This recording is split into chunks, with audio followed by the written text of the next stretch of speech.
Havada yankılanan bu yüksek ve çaresiz sözlerdi. Pasifik'in uçsuz bucaksız sularının üzerinde, 23 Mart 1865 akşamı, saat 4'e doğru. O yılın bahar ekinoksunda patlak veren korkunç fırtınayı çok az kişi unutmuş olabilir.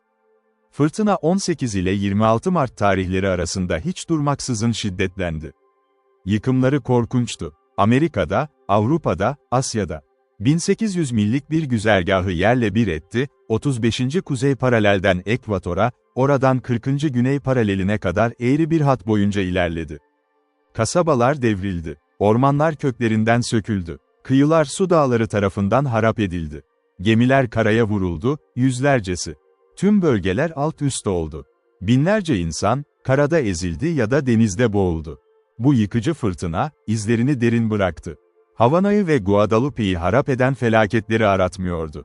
Ama karada ve denizde bu kadar yıkım yaşanırken, huzursuz gökyüzünde de az heyecan verici olmayan bir drama sahneleniyordu. Bir balon, suyun tepesinde dönen dev bir topun gibi, dairesel bir hava sütununun içine çekilmişti. Uzayda saatte 90 mil hızla dönüp duruyor, kasırganın oyuncağı olmuştu sanki. Balonun altındaki arabada 5 yolcu sallanıyordu, kalın siste, okyanus yüzeyinin üzerinde, gözden neredeyse kaybolmuş halde. Bu fırtınanın oyuncağı nereden gelmişti? Dünyanın hangi köşesinden yükselmiş, bu uçuşa başlamıştı? Fırtına 5 gündür şiddetleniyordu ve ilk belirtiler 18'inde ortaya çıkmıştı. Balonun büyük bir mesafeden geldiği kesindi. Çünkü 24 saatte 1000 milden az yol kat alamazdı. Her ne olursa olsun, yolcular, hiçbir yol işaretinden yoksundu. Geldikleri güzergahı hesaplamak da imkansızdı. Dikkat çekici olan şuydu, öfkeli fırtınanın tam ortasında olmalarına rağmen, dönmeyi hissetmiyorlardı. Sarsılmıyorlardı. Yatay konumları hiç bozulmamıştı. Gözleri, arabanın altında toplanan kalın sisin içinden geçemiyordu. Her yer karanlık, yoğun buharla kaplıydı.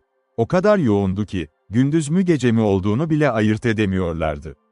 Ne bir ışık, ne bir ses, ne de okyanusun uğultusu onlara ulaşabiliyordu.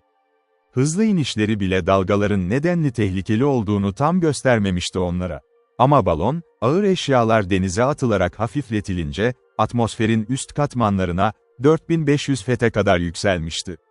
Denizin altlarında uzandığını keşfedince, yukarıdaki tehlikelerin aşağıdakilerden daha az korkunç olduğunu düşünerek, en faydalı eşyalarını bile denize atmaktan çekinmediler. Cep bıçaklarına kadar her şeyi, hayatlarını kurtarabilecek tek şey balondu ve onu havada tutmak zorundaydılar. Gece, ölüm alarmlarının ortasında geçti. Sonra gün doğdu ve fırtınayla birlikte, hafif de olsa bir iyileşme belirtisi geldi. 24 Mart sabahı, bazı bulutlar havanın üst katmanlarına yükselmişti. Birkaç saat içinde rüzgar, kasırgadan taze bir esintiye döndü. Atmosferik katmanlar sakinleşmeye başlamıştı. Saat 11'e doğru hava belirgin şekilde açıldı. Nemli sis dağıldı. Fırtına batıya doğru ilerleyip kendini tüketmiş gibiydi. Geçip gitmişti. Ama aynı zamanda balon da yavaş yavaş iniyordu. Kasası çöküyor, şekli değişiyordu, küresel formdan oval forma geçiyordu. Öğle saatlerinde balon, denizin sadece 2000 fet üzerindeydi. İçinde 50.000 fit küp gaz vardı, bu yeterli bir kapasiteydi. Ama bunun işe yaraması için ya büyük bir yüksekliğe çıkması ya da yatay pozisyonunu koruması gerekiyordu. Tehlikeyi sezen yolcular, arabada kalan son eşyaları da denize attılar. Sakladıkları az sayıdaki erzak, her şeyi, ağın iplerini sıkıca tutarak balonun altına tutunmaya çalıştılar. Ama artık açıktı, gaz kaçıyordu ve balon kendini tutamayacaktı. Yok olmaları an meselesiydi. Altlarında ne bir kıta, ne de bir ada görünüyordu. Sonsuz su, her yönde. Çapalarının tutunabileceği tek bir katı yüzey bile yoktu. Açık denizdi. Dalgaları hala muazzam bir güçle çırpıyordu. Bakışları 40 millik bir yarıçapı kaplıyordu ve bu sınırın içinde hiçbir toprak yoktu. Yalnız bir gemi görünüyordu uzakta. Balonun içine çökmesini engellemek zorundaydılar. Ama tüm çabalarına rağmen balon düşmeye devam etti. Üstelik rüzgar onu kuzeydoğudan güneybatıya hızla sürüklüyordu. Bu talihsiz adamların durumu gerçekten korkunçtu. Artık makinenin ustası değillerdi. Balonun kasası giderek çöküyordu. Gaz kaçıyordu, tutmak mümkün değildi.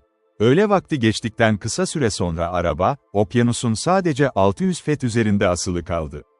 Gazın kaçmasını engellemek imkansızdı. Bütün ağırlıkları denize atarak arabayı hafifleştirince birkaç saat daha havada kalabilmişlerdi. Ama kaçınılmaz felaket sadece ertelenebilirdi.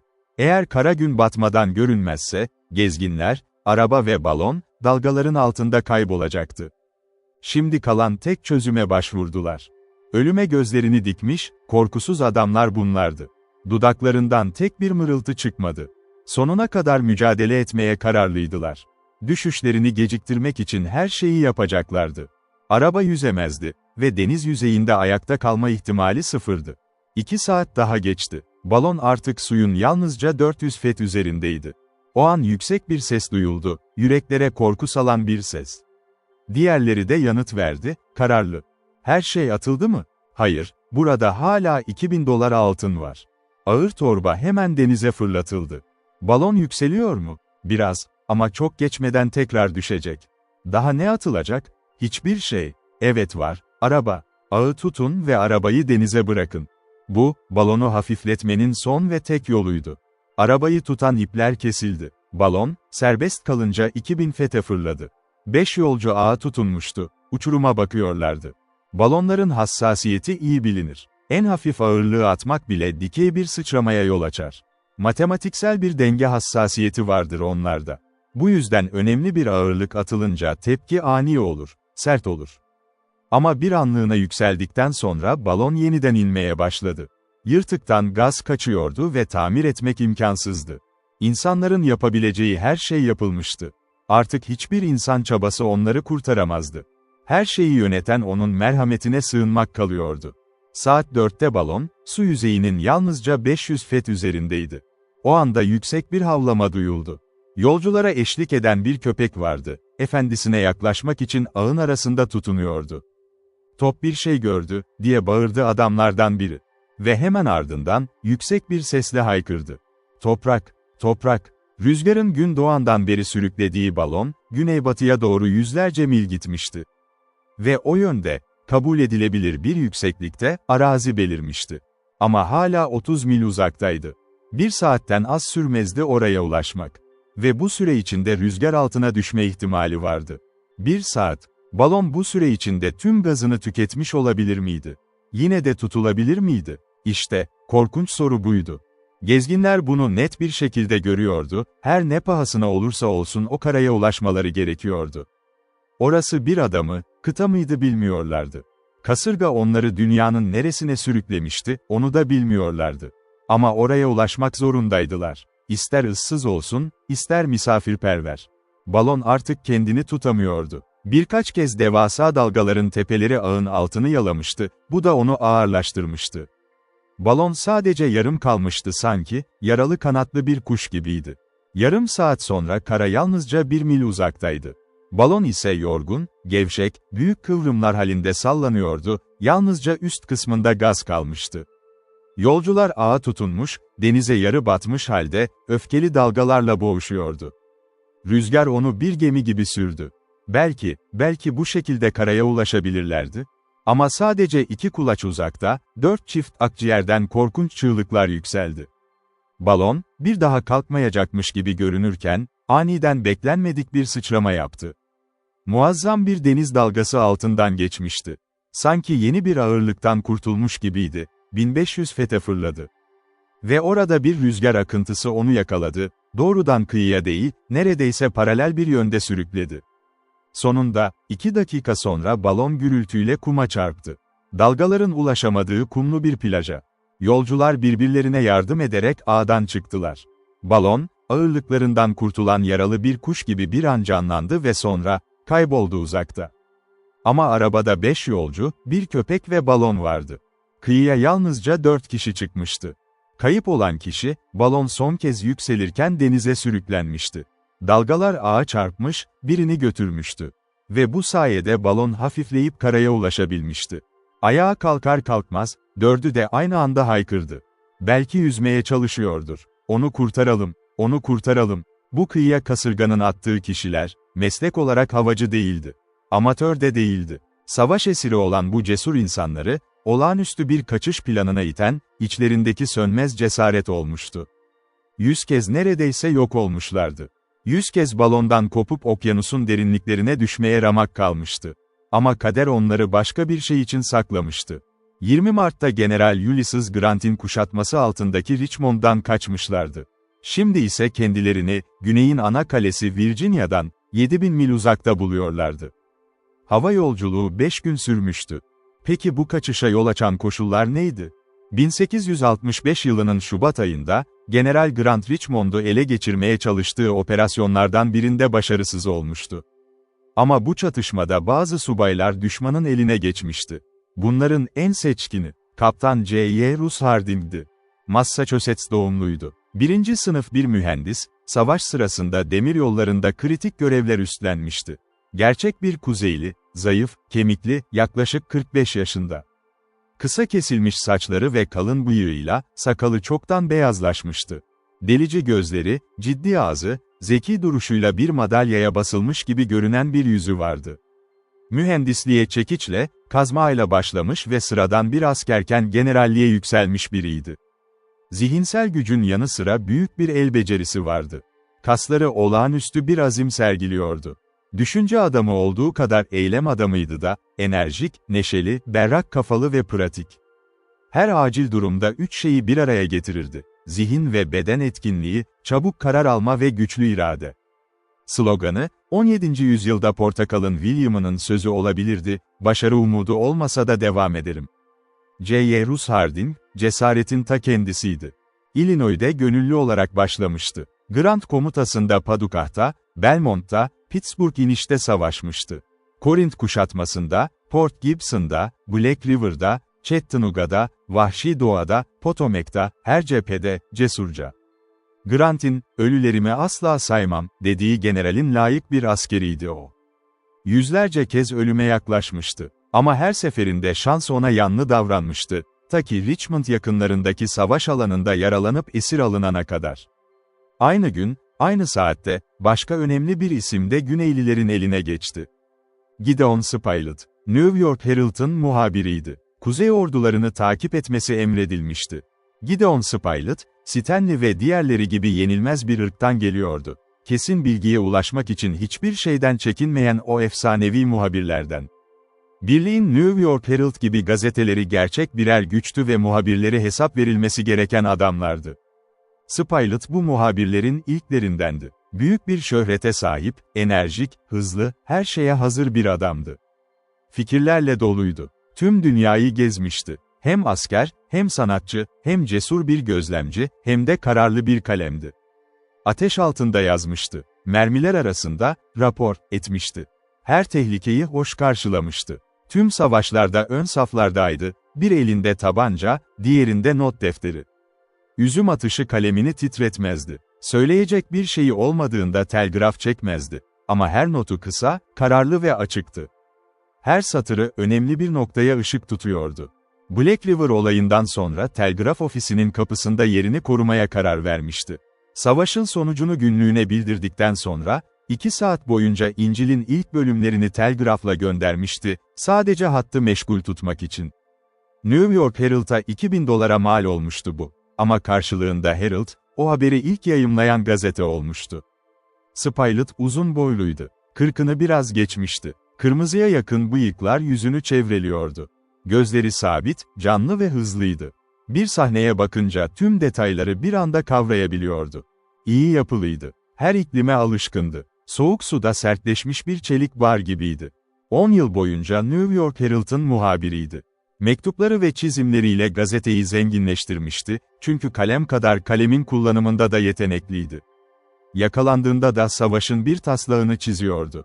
Not defterinin son sözleri şöyleydi: "Bir Güneyli tüfekçi az önce bana nişan aldı, ama Güneyli onu ıskalamıştı." Spilett, her zamanki şansıyla bu olaydan tek bir çizik bile almadan çıkmıştı. J.Y. Russ Harding ve Gideon Spilett, birbirlerini yalnızca Richmond'a taşındıktan sonra tanımışlardı. Mühendisin yaraları hızla iyileşti ve iyileşme sürecinde muhabirle samimi bir dostluk kurdu. İki adam birbirini takdir etmeyi öğrendi. Kısa sürede ortak bir amaçları vardı: kaçmak. Grant'in ordusuna yeniden katılmak ve federallerin saflarında birlikte savaşmak. Her fırsatı değerlendirmeye kararlıydılar. Richmond'da özgürce dolaşmalarına izin veriliyordu. Ama kasaba o kadar sıkı korunuyordu ki kaçış imkansız görünüyordu. Bu arada Kaptan Harding'in yanında, hayatını ona adamış sadık bir hizmetkar vardı. N.E.B. Mühendisin yanında doğmuştu, bir zamanlar köleydi. Ama C.Y. Rus, inancı ve kalbiyle kölelik karşıtıydı ve ona çoktan özgürlüğünü vermişti. Yine de N.E.B. efendisini bırakmamıştı. Onun için ölürdü. 30 yaşlarında, enerjik, aktif, zeki ve nazikti. Saf görünümlü ama her zaman neşeli, yardımsever ve dürüsttü. Adı Nebukadnezar'dı, herkes onu N.E.B. diye çağırırdı. Efendisinin esir alındığını duyan N.E.B., Massachusetts'ten yola çıktı. Hiç tereddüt etmeden, hayatını 20 kez tehlikeye atarak, hile ve kurnazlıkla kuşatma altındaki kasabaya girmeyi başardı. Efendisiyle yeniden buluşmanın sevinci, tarif edilemezdi. Ama N.E.B. Richmond'a girmişti, çıkmak ise bambaşka bir meseleydi. Kuzeyden gelen esirler sıkı takip altındaydı. Olağanüstü bir fırsat gerekiyordu ve bu fırsat bir türlü kendini göstermiyordu. Bu arada Grand operasyonlarına devam ediyordu. Petersburg çok pahalıya alınmıştı. Butler kuvvetleri, Richmond önünde henüz başarısız olmuştu. Mahkumlara hızlı kurtuluş umudu yoktu. Muhabir için bu sıkıcı tutukluluk dayanılmaz bir hal almıştı. Aktif zihni tek bir düşünceyle meşguldü, her ne pahasına olursa olsun Richmond'dan çıkmak. Birkaç kez denedi, ama her seferinde aşılmaz bir engele takıldı. Kuşatma devam ederken, ilginç bir gelişme yaşandı. Mahkumlar kaçmak istiyordu. Kuşatılanlar ise Güney kuvvetlerine bilgi iletmek. Aralarında Jonathan Forster adında kararlı bir Güneyli vardı. Vali, General Lee ile aylardır iletişim kuramamıştı ve durumu bildirmek istiyordu, böylece Lee'nin yardım için harekete geçmesini sağlayacaktı. Forster bir fikir öne sürdü, balonla yükselmek, kuşatma hatlarını geçmek ve ayrılıkçı kampa ulaşmak. Vali onayladı. Bir balon üretildi ve Forster'ın emrine verildi. Yanında 5 kişi daha olacaktı, silahlarla ve erzakla donatılmışlardı. Kalkış tarihi 18 Mart olarak belirlendi. Gece boyunca, orta şiddetteki kuzeybatı rüzgarıyla, General Lee'nin kampına birkaç saatte ulaşacaklardı. Ama o kuzeybatı rüzgarı basit bir esinti değildi. 18'inden itibaren açıkça bir kasırgaya dönüşüyordu. Fırtına öyle bir hal aldı ki Forster'ın ayrılışının ertelendiği ilan edildi. Öfkeli unsurların ortasında balonu ve içindekileri tehlikeye atmak imkansızdı. Richmond'un büyük meydanında şişirilmiş balon hazır bekliyordu. Rüzgarın ilk azalmasında havalanacaktı. Kuşatma altındakilerin sabırsızlığı büyüktü. 18 Mart geçti. 19 Mart geçti. Hava değişmedi. Balonu yerde tutmak bile zordu, fırtınalar onu öfkeyle savruyordu. 19'u gecesi geçti. Ama ertesi sabah fırtına daha da şiddetlendi. Balonun ayrılması artık imkansızdı. İşte o gün, mühendis C.Y. Rus Harding, Richmond sokaklarında hiç tanımadığı biri tarafından duraksatıldı. Pencroft adında bir denizciydi. 35-40 yaşlarında, sağlam yapılı, çok güneş yanığı almış bir adamdı. Gözlerinde olağanüstü bir parlaklık vardı ve fizyonomisi son derece açık yüzlüydü. Pencroft bir kuzeyliydi. Tüm okyanusları aşmıştı. Mümkün olan her maceradan geçmişti. Cesurdu, her şeye hazırdı, hiçbir şeye şaşırmazdı. Yılın başında iş için Richmond'a gelmişti. Yanında 15 yaşında genç bir çocuk vardı, Herbert. Eski bir kaptanın yetim oğluydu ve Pencroft onu öz çocuğu gibi seviyordu. Kuşatma başlamadan kasabadan çıkamamıştı ve büyük bir tiksintiyle orada kalmak zorunda kalmıştı. Ama zorluklara kapılmaya alışkın değildi. Bir şekilde kaçmaya karar vermişti. Mühendis subayı itibarıyla tanıyordu onu. O kararlı adamın tutsak olmaktan ne kadar bunaldığını da biliyordu. O gün duraksatıp alçak bir sesle sordu. "Richmond'dan bıktınız mı, kaptan?" Mühendis, konuşan adama sabit baktı. Pencroft ekledi. "Kaptan Harding, kaçmayı düşünür müsünüz?" "Ne zaman?" diye sordu mühendis hızlıca. Bu soru düşünmeden çıkmıştı ağzından. Ama delici bir gözle denizcinin açık yüzünü inceledikten sonra, onu dürüst bir adam olarak gördüğüne karar verdi. "Sen kimsin?" diye kısa bir süre sonra sordu. Pencroft kendini tanıttı. "Peki," dedi Harding, "kaçmayı nasıl planlıyorsun?" Orada hiçbir şey yapmayan o tembel balonun yardımıyla, sanki bilerek bizi bekliyormuş gibi. Denizcinin cümlesini bitirmesine gerek yoktu. Mühendis hemen anladı. Pencroft'un kolundan tuttu ve onu evine çekti. Orada denizci planını anlattı. Ve bu plan gerçekten de son derece basitti. Tek fark şuydu, hayatlarını riske atacaklardı. Kasırga tüm şiddetiyle sürüyordu, doğru. Ama J.Y. Russ Harding, zeki ve cesur bir mühendis olarak, balonu nasıl yöneteceğini gayet iyi biliyordu. Pencroft da deniz seferinden az bilmiyordu. Genç arkadaşı Herbert'i de alacaktı yanına, çünkü okyanus fırtınalarına alışkındı ve kasırga onu durduramazdı.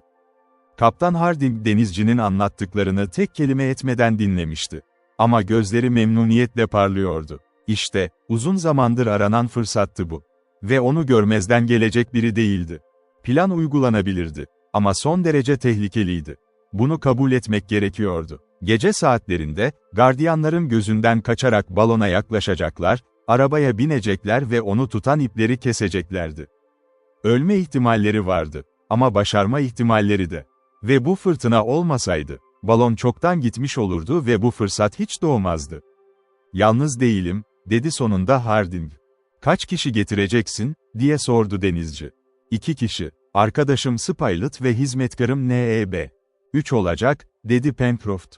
"Herbert ile 5 kişi ederiz. Balon 6 kişiyi taşır. Bu yeterli. Gideceğiz," diye yanıtladı Harding, kararlı bir sesle. Bu, Spilett'i de kapsıyordu. Muhabir, plan kendisine iletilince tam anlamıyla onayladı. Şaşırdığı tek şey, bu kadar basit bir fikrin daha önce aklına gelmemiş olmasıydı. Nebe gelince, efendisi nereye giderse o da giderdi.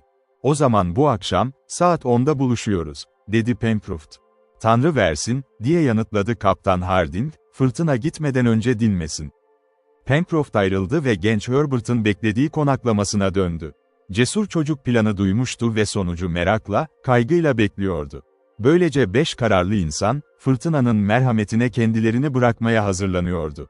Hayır, fırtına dinmemişti. Ne Jonathan Forster ne de arkadaşları o kırılgan arabayla kasırgaya meydan okumayı aklından bile geçirebilirdi. Ama onların korkunç yolculukları işte o gecede başlayacaktı. Mühendis tek korkusundan bahsetti, balonun yere tutturulmuş halde rüzgarla savrulması, paramparça olması. Neredeyse terk edilmiş bölgelerde birkaç saat dolaşarak cihazı inceledi. Pencroft da aynı şeyi yaptı, ellerini ceplerinde, sakin görünümlü ama içten içe tedirgin. Akşam geldi. Gece aşırı karanlıktı. Kalın sisler yerden geçti. Yağmurla kar birlikte yağıyordu, hava dondurucu soğuktu. Richmond'un üstü sisle kaplıydı. Şiddetli fırtına, topların sesini bile bastırmıştı. Kasabanın sokakları ıssızdı. O korkunç havada meydana nöbet bile konulamamıştı ve balon orada fırlatılmaya hazır bekliyordu. Her şey hazırdı. Ama son bir soru takılıyordu akılda, öfkeli havanın ortasında bu yolculuğun sonu ne olacaktı? "Kirli hava," diye bağırdı Pencroft, şapkasını başına sıkıca geçirip yumruğunu havaya savurarak. "Ama yine de başaracağız." Saat 9.30'da, Harding ve yoldaşları farklı yönlerden meydana süzüldüler. Gaz lambaları rüzgarda sönmüştü, her yer karanlıktı. Devasa balon bile neredeyse görünmüyordu. Balast torbalarından bağımsız olarak, ağın ipleri arabaya bağlıydı ve araba kaldırımdaki bir halkadan geçen güçlü bir kablo ile tutuluyordu. 5 mahkum arabaya bindi. Birbirlerini göremiyorlardı, karanlık o kadar yoğundu. Tek kelime etmeden, Harding, Spilett, N.E.B. ve Herbert arabaya yerleşirken, Pencroft mühendisin emriyle balast torbalarını birer birer ayırdı. Sadece birkaç dakikanın işiydi ve denizci yoldaşlarına katıldı. Balon artık yalnızca kablo ile tutuluyordu. Mühendisin yapacağı tek şey söz vermekti. Tam o anda bir köpek arabaya atlayıp fırladı. Top, mühendisin en sevdiği köpeğiydi. Sadık yaratık zincirini kırmış ve efendisini takip etmişti. Pencroft onun ağırlığından endişelendi, ama "Bir tane daha ne fark eder, zavallı canavar," diye bağırdı ve 2 torba kum daha çıkardı. Konuşurken kabloyu kesti. Balon eğik bir yönde yükseldi. 2 bacayı aşıp uzaklaştı. Ve işte o anda, kasırganın tüm öfkesi gezginleri sardı. Gece boyunca inmek hayal bile edilemezdi. Gün doğduğunda ise altlarındaki dünya sis tarafından örtülüydü. 5 gün geçti ki kısmi bir açıklık görünebildi. Ayaklarının altında okyanus uzanıyordu, en çılgın öfkesiyle vurulmuş, rüzgar tarafından. Okuyucularımız bu 5 cesur kişinin başına gelenleri artık hatırlayacak. 20 Mart'ta balonla tehlikeli bir keşif yolculuğuna çıkmışlardı. 5 gün sonra, 4'ü, ülkelerinden 7.000 mil uzaktaki ıssız bir kıyıya atılmıştı. Ama aralarından biri eksikti. Rehberleri, öncü ruhları, onlara liderlik edecek adam, mühendis, Kaptan Harding. Ayağa kalktıkları anda, hepsi hızla sahile koştu, umutla, korkuyla, umutsuzlukla.